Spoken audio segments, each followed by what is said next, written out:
Les objets de protection. On retrouve ces objets dans de nombreuses cultures. Et même si leur forme diffère, leur rôle est souvent le même. Créer une barrière symbolique contre les énergies négatives, la jalousie et les regards malveillants. Il est important de comprendre une chose essentielle. L'objet n'est pas magique en lui-même, ce qui lui donne sa force, c'est l'intention. La croyance et la signification qu'on lui accorde. Il agit comme un support, un rappel constant que l'on est protégé. Le premier objet très connu est l'œil bleu. Aussi appelé Nazar, c'est un symbole ancien que l'on retrouve surtout au Moyen-Orient et autour de la Méditerranée. Il représente un œil qui observe et renvoie le mauvais regard. L'idée est simple, un regard négatif dirigé vers vous rencontre un autre œil symbolique qui l'intercepte et le reflète, empêchant cette énergie de vous atteindre. On le porte en bijou, on l'accroche dans la maison, près des portes, dans la voiture. Il agit comme un gardien. Un autre symbole puissant est la main de Fatma, aussi appelée Hamsa. Cette main ouverte est un signe de protection très répandu en Afrique du Nord et au Moyen-Orient. Elle symbolise la bénédiction, la protection et la force. La paume ouverte représente une barrière contre le mal.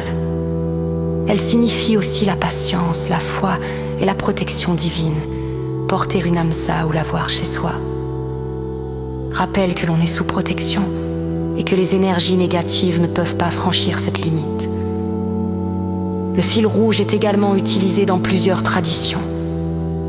On le porte souvent au poignet.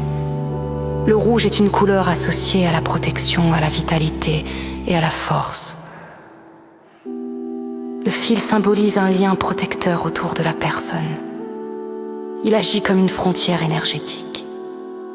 Quand on le porte en conscience, on affirme symboliquement que son énergie est protégée et que l'on ne laisse pas entrer n'importe quelle influence. Beaucoup de personnes utilisent aussi des objets religieux ou sacrés, croix, médailles versées, pendentifs bénis, symboles de foi. Ici, la protection vient de la connexion spirituelle.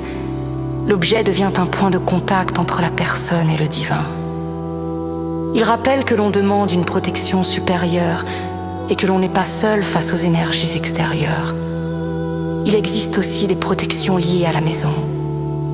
Certains accrochent ces symboles à l'entrée, car la porte représente le passage entre l'extérieur et l'intérieur.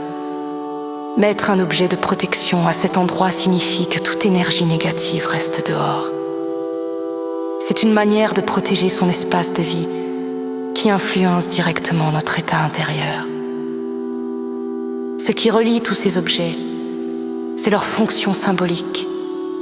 Ils rassurent l'esprit, renforcent l'intention de protection et créent un sentiment de sécurité. Et ce sentiment est très puissant, car lorsqu'on se sent protégé, on est moins affecté par le regard des autres. Ces objets ne servent donc pas seulement à éloigner le mal.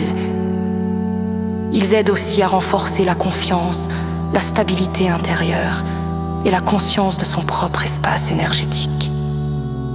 Ce sont des rappels visibles que l'on choisit de ne pas laisser la jalousie ou la négativité des autres entrer dans sa vie.